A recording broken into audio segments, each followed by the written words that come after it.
നമസ്കാരം. ന്യൂസ് കേരള പ്രധാന വാർത്തകളുമായി CK നാസർ കാഞ്ഞങ്ങാട്. ഡൽഹിയിൽ മുഖ്യമന്ത്രി അരവിന്ദ് കെജ്രിവാളിന് വിചാരണ കോടതി ജാമ്യം അനുവദിച്ചു. മദ്യനയക്കേസിൽ അറസ്റ്റിലായി 3 മാസം തികയാനിരിക്കെയാണ് വിചാരണ കോടതി ജാമ്യം അനുവദിച്ചത്.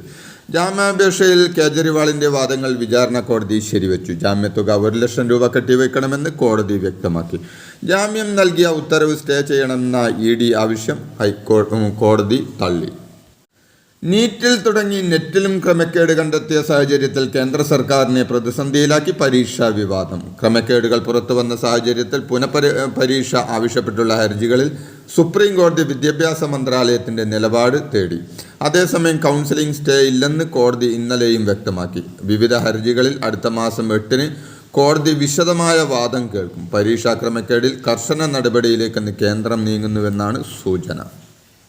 നീറ്റ് പരീക്ഷ തൽക്കാലം റദ്ദാക്കില്ലെന്ന് കേന്ദ്ര വിദ്യാഭ്യാസ മന്ത്രി